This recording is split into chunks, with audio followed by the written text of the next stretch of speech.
जय हिंद प्यारे साथियों, एवरग्रीन क्लासेस में आपका स्वागत है। आज आप लोगों के लिए ज्योमेट्री के पार्ट में सर्कल के बेस पर जो क्वेश्चंस वगैरह आते हैं उस पे आज क्वेश्चन करने वाले हैं। सबसे पहले इसकी प्रॉपर्टी देखेंगे कि सर्कल का कैसा है, क्या है, और आगे फिर क्वेश्चंस बनाएंगे। जैसे मान के चले कि एक सर्कल है ऐसा, जो बीच में सेंटर पॉइंट होता है। सेंटर पॉइंट से लेकर और सर्कल को जो टच करता हुआ ये लाइन है, जैसे मान के चलिए ये ओ है और ये ए है, इसको हम रेडियस बोलते हैं, मीन्स त्रिज्या है। लेकिन इसी को अगर कोई एक सर्कल है और यहाँ से सेंटर पॉइंट को टच करते हुए आगे की तरफ चला जाता है ओ सेंटर से ए बी, तो इसको हम बोलते हैं डायमीटर, मीन्स व्यास। ये जो लाइन है ए बी, ये क्या है? व्यास है। इतना बात तो क्लियर हो ही रहा होगा और होगा भी सबका क्लियर। तीसरी बात होता है कि एक यहाँ से लाइन है, एक सर्कल है और यहाँ पे सेंटर है ओ, और ये अगर लाइन गुजर रहा है बट सेंटर को टच नहीं करता है, मान के चलिए ए है और ये बी है, और सेंटर को अगर टच नहीं करे तो इसको बोलते हैं कॉर्ड, मीन्स जीवा। ठीक, ये तीन चीज तो लगभग सारे स्टूडेंट को क्लियर होगा। और अब इस पे देखेंगे कि इसका प्रॉपर्टी क्या होता है, मीन्स और क्या प्रॉपर्टीज वगैरह हो सकता है। तो प्रॉपर्टी में देखिए कि एक सर्कल है, मान के चलिए एक सर्कल में प्रॉपर्टी देखिए इसका, जो दो तीन प्रॉपर्टी पढ़ेंगे और इस पे क्वेश्चंस करेंगे आज। प्रॉपर्टीज जो है, एक मान के चलिए कि एक आपके पास कोई सर्कल दे दिया गया, सर्कल दे दिया गया और इसमें बोला गया कि एक सेंटर यहां से जो है एक कॉर्ड है, कॉर्ड है आपके पास, इससे जहां जहां एंगल बना रहेगा, जैसे ये ऐसा फिगर को देखिए, एक यहां से देखिए ये भी टच है और एक यहां से। अगर ये चीज एक ही लाइन पर से ट्रायंगल का बना होगा, एक लाइन पर से, तो ये सारे एंगल्स ही आपको इक्वल हो जाते हैं। मीन्स मान के चलिए कि ए बी है, सी डी और ई लेते हैं, तो कहीं ना कहीं सी डी और ई एंगल जो है वो आपको समान होगा। जैसे ए सी बी, कैसे मैं बोल रहा हूँ, कोण ए सी बी इक्वल टू होगा कोण ए डी बी के, और ये इक्वल टू हो जाएगा ए ई और बी के। तो क्या प्रॉपर्टी में समझ में आया कि जो एक लाइन पर से बना हुआ एंगल होता है लेकिन सर्कल को टच करता रहे तो सारे एंगल्स ही बराबर हो जाएंगे। जैसे मान के चलिए कि ये एंगल, यहाँ पे देखिए लाइन पे ये एंगल और ये एंगल आपको इक्वल हो जाएगा। ओके, ये प्रॉपर्टी समझ गए।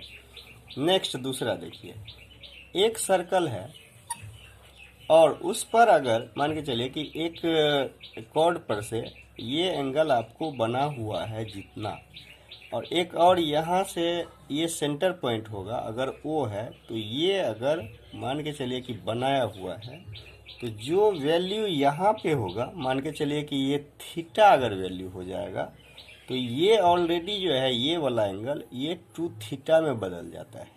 दैट मीन्स ए है, ये बी है और सी है, तो कोण अगर A B C equal to theta है तो ऑलरेडी एंगल ए ओ और सी जो हो जाएगा वो 2 थीटा।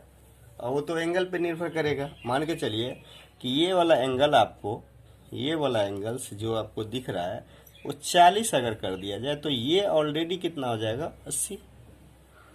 इसमें तो कहीं से डॉट नहीं हो रहा होगा। ये प्रॉपर्टी को देख लिए ध्यान से।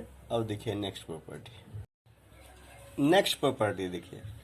अब इसमें अगर एक आपके पास ऐसा सर्कल हो जाए, सर्कल होने के बाद अगर ये यहाँ से टच करा रहे, इसको अगर टच करता है कि ए है, सी है और यहाँ पे बी है, और यहाँ पे आपको सेंटर पॉइंट ओ है, मतलब सेंटर पॉइंट के पास से ये कटा हुआ है।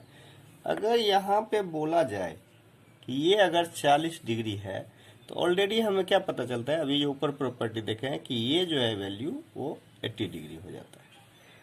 तो हमेशा ऐसा नहीं पूछेगा कि ये बराबर है इसके, तो कभी कभी क्या हो जाता है कि इसमें से पूछता होता है कि कोण जो है ओ ए बी चाहिए।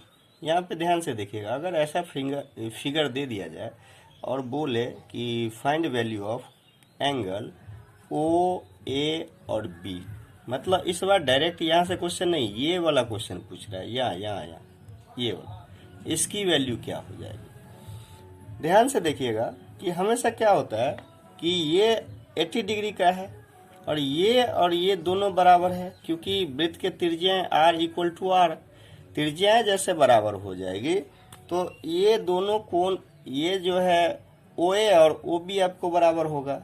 दूसरी बात हमेशा ये ध्यान रखिएगा कि ये जो एंगल है ये और यहाँ से ये जो दिख रहा है आपको, ये दोनों एंगल की वैल्यू कितना हो जाता है 90 डिग्री। मीन्स कि क्या बोलना चाह रहे हैं, कोण angle A C B plus angle O A B equal to 90 degree पे अप्रूव होगा।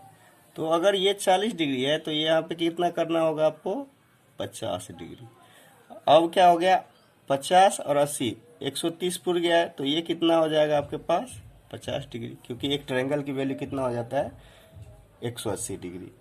इस हिसाब से जो है इसको आप डीलिंग करिएगा कि ये वाला कोण जो यहाँ पे है आपके पास, ये कोण ए और ये ए वाला कोण, ये छोटी सी कोण और ये एंगल्स जो है दोनों के वैल्यू जो होता है लगभग 90 डिग्री, जो है लगभग नहीं एग्जैक्ट 90 डिग्री ही पूछता है। तो ऐसे हिसाब से इस कंसेप्ट का क्वेश्चन आता रहता है। चलिए अब आगे क्वेश्चंस। ऊपर के सारे प्रॉपर्टी आप ध्यान से देख चुके होंगे ये, और इस प्रॉपर्टी के बेस पे क्वेश्चन देखिए आप। बोला हुआ है इसमें कि ए बी व सी डी किसी वृत्त की दो जीवा है, ओके, जो एक दूसरे को 90 डिग्री के कोण पर काट रहा है।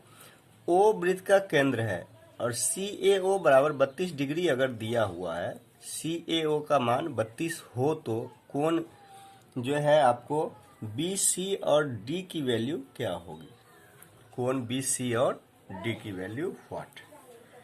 फिगर को ध्यान से देखेंगे तो दो कॉर्ड बना दिए हैं ए बी और सी डी, 90 डिग्री के एंगल पे भी कट रहा है।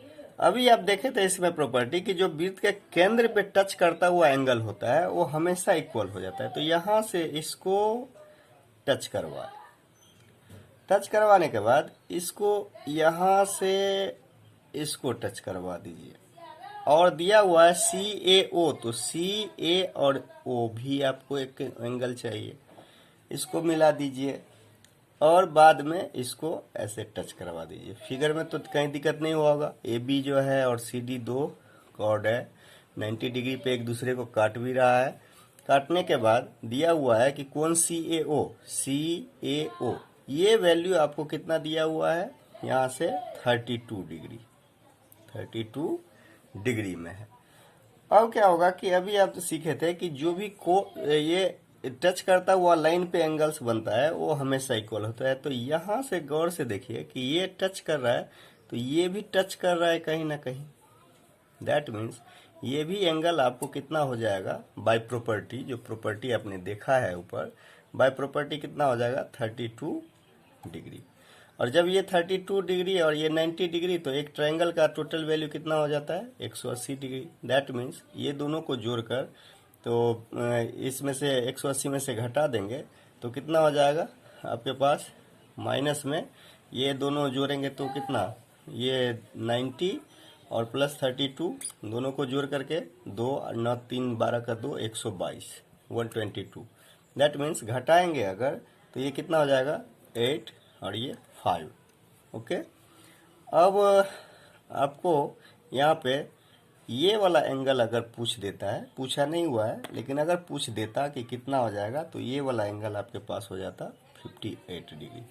तो इस हिसाब से प्रॉपर्टी को शांति से देख लीजिए और इस पे बेसिस क्वेश्चंस आते होते हैं कि इसमें ऐसा क्वेश्चन आएगा कि एकांतर कोण आंतरिक कोण का अगर ऑब्जेक्टिव में पूछेगा तो आंतरिक कोण का 2 गुना होता है, ऐसा बेस वाला क्वेश्चन है ये। तो उसको ध्यान से बनाइए और वीडियो अच्छा लगे तो इसको सब्सक्राइब करिए चैनल को, और शेयर करिए, लाइक करिए, और वीडियो को और सारे बच्चे सब में भेजिए।